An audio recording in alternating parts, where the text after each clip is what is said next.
Musyawarah Wilayah Ketiga Forum Kerukunan Umat Beragama atau FKUB Provinsi Gorontalo yang berlangsung di Aula Asrama Haji Gorontalo.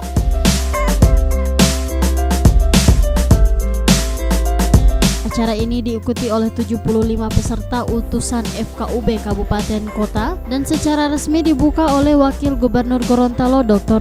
Andes Haji Idris Rahim MM.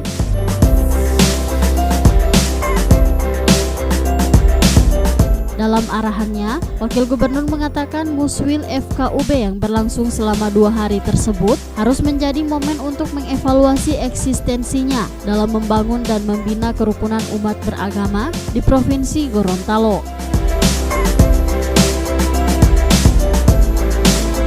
Sementara itu ditemui usai kegiatan, Wakil Gubernur Gorontalo yang juga selaku Dewan Penasehat FKUB Provinsi Gorontalo meminta agar pelaksanaan Muswil FKUB ini mampu melahirkan program-program yang terarah dan fokus dalam menciptakan kerukunan baik inter maupun antara umat beragama yang mengedepankan rasa kekeluargaan serta persatuan dan kesatuan.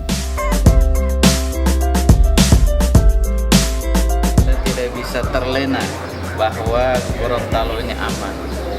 Nah, oleh karenanya di samping pemerintah melakukan upaya-upaya untuk bagaimana Gorontalo ini tetap aman, juga kita harapkan adalah forum kerukunan umat beragama.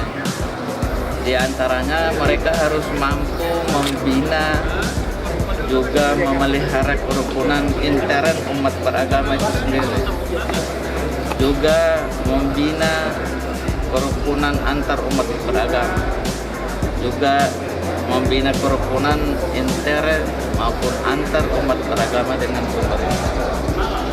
Nah, sehingga itu dalam Muswil ini saya harapkan agar mereka di samping melakukan evaluasi sejauh mana eksistensi daripada FKUB, juga mampu mereka untuk membuat rencana-rencana aksi dalam bentuk program-program.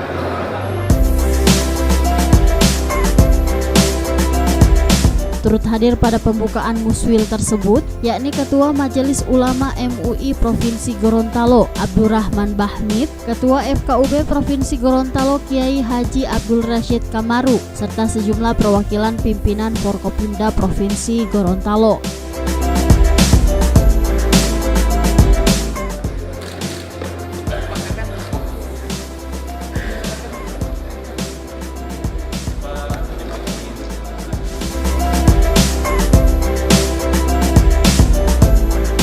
Tim Liputan Advertorial Mimosa TV.